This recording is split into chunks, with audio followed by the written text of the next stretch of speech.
ఎందుకు రఘురామకృష్ణరాజు గారు పట్టుదలతో అక్కడ పోవటానికి ప్రయత్నిస్తే పోలీసులు ఎందుకు ఆపలేదు, ప్రభుత్వం ఎందుకు నివారించలేదు?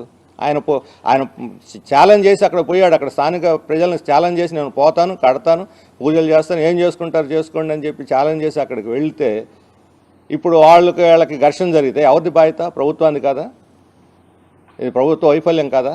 రఘురామకృష్ణరాజు గారిని కట్టడి చేయటంలో పూర్తిగా ప్రభుత్వం విఫలమైంది. ఇప్పుడు దళితుల మీద కేసులు పెట్టి ఇల్లు తిరిగి వేధించి వాళ్ళ మీద కేసులు పెట్టి జైల్లో పెట్టాలని చూస్తున్నారు.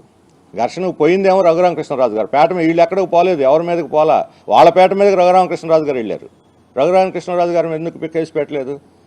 ఆయన అంటే పోయినటువంటి ఆయన అనుగుల మీద ఎందుకు కేసు పెట్టలేదు? కేసులన్నింటిని పెండింగ్లో పెట్టి సమగ్రమైన విచారణ జరిపించి రిటైర్డ్ జడ్జి కానీ లేదా ఉన్నత స్థానంలో ఉన్నటువంటి జడ్జిని కానీ నియమించి వాస్తవాలు తెలుసుకొని ఇటువంటి పునరావృతం కాకూడదు. ఇదే రకమైన పద్ధతులు ఇదే రకంగా హ్యాండిల్ చేస్తే రాష్ట్ర ప్రభుత్వం భవిష్యత్తులో రాష్ట్రం మన మత ఘర్షణలకు నెలవవుతుంది.